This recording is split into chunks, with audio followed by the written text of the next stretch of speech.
गोंदिया जिल्ह्याच्या देवरी तालुक्यामधील पुरवळा येथे आज आमदार संजय पुराम आणि सविता पुराम यांच्या सहकार्याने आदिवासी समाजाचा सामूहिक विवाह सोहळा पार पडला। या विवाह सोहळ्यामध्ये 140 समाजातील वरवधूंनी सहभाग नोंदवून या ठिकाणी विवाह केले। या सर्व वरवधूंना कन्यादान योजनेअंतर्गत आदिवासी विभागाद्वारे 25,000 रुपये अनुदान मिळणार आहे। जिल्ह्यामध्ये मोठ्या प्रमाणात आदिवासी समाज असून अनेक वेळा आदिवासी विभागाच्या कन्यादान योजनेचे पैसे परत जात होते आणि ही बाब लक्षात घेऊन आमदार संजय पुराम यांनी प्रयत्नांद्वारे हा सामूहिक विवाह सोहळा आयोजित करण्यात आला। यावेळी मोठ्या संख्येने आदिवासी बांधव उपस्थित होते।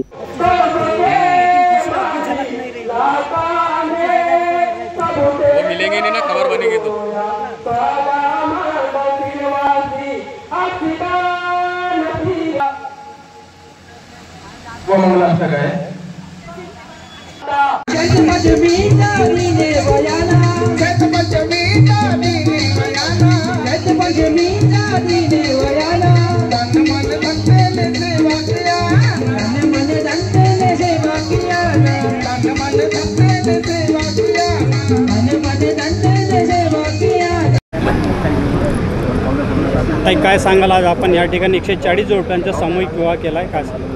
नमस्कार, मी सविता संजय पुराम, माजी महिला बाल कल्याण सभापती जिल्हा परिषद गोंदिया। सर्वात महत्त्वाचं, मी इथे आपल्या सर्व टीव्ही चॅनलच्या माध्यमातून आमचे सर्व सरपंच, विधानसभेतील नगरसेवक, जिल्हा परिषद सदस्य, पंचायत सदस्य, शासकीय आश्रमशाळा पुराड्यातील सर्व कर्मचारी, प्रकल्प कार्यालयाचे अधिकारी यांचे सगळ्यांचे मनापासून आभार मानते आणि आपल्या सर्व पत्रकारांचे सुद्धा आभार मानते। कालपासून तुम्ही आम्हाला साथ देतात आणि आमची बातमी टीव्हीवर सुद्धा दाखवतात। यामागे एकच उद्देश होता की सर्व आदिवासी जातीतले लोक एकत्र यावे आणि हा सामूहिक विवाह व्हावा, शासकीय योजनेचा त्यांना लाभ मिळावा। एकमेव पर्याय लोकांना असतो सामूहिक विवाह सोहळा, परंतु त्यांची योजनेचा लाभ न मिळाल्यामुळे ते त्यापासून दूर जातात, परंतु या माध्यमातून ते योजनेच्या जवळ येतील, शासनाच्या योजना कशा मिळवायच्या याचा सुद्धा त्यांना अनुभव येईल आणि पुढल्या वर्षी 25 ऐवजी 50 द्यावे अशी सुद्धा मी शासनाला, मुख्यमंत्री, उपमुख्यमंत्री, आदिवासी मंत्री यांना सगळ्यांना विनंती करते की इतका पैसा खर्च होतो विकासावर, तर आर्थिक बाजू मजबूत करण्यासाठी आदिवासींची आपण 25 ऐवजी 50 करावे, जेणेकरून पुढल्या वर्षी याच्यापेक्षा जास्त विवाह आपण संपन्न करू। किती जोडपे होते? 140 जोडपे होते आणि ह्या सर्वांमध्ये जरी मी महत्त्वपूर्ण असली तरी माझे राजकीय मार्गदर्शक, माझे पती संजयजी पुराम यांचं सुद्धा मोलाचं योगदान आहे, मार्गदर्शन आहे, त्यामुळे मी हे सगळं सफल कार्यक्रम करू शकले। एका महिन्यातच आपण 140 आदिवासी समाजाचा या ठिकाणी सामूहिक विवाह केला, काय सांगाल? खरं म्हणजे हा जो माझा आदिवासी समाज आहे तो विकासापासून, योजनांपासून आणि शैक्षणिक दृष्टिकोनातून तो कोसो दूर आहे। या समाजाला एकत्र आणणे ही आजच्या घडीला काळाची गरज आहे। मी ज्या जिल्ह्यामध्ये राहतो, गोंदिया जिल्हा, त्या गोंदिया जिल्ह्यामध्ये महाराष्ट्रात जरी आदिवासींचे 47 जाती उपजाती असले तरी गोंदिया जिल्ह्यामध्ये 5 जाती उपजाती आहेत। गोंड, हलबी, प्रधान, कवर, धुरगोंड।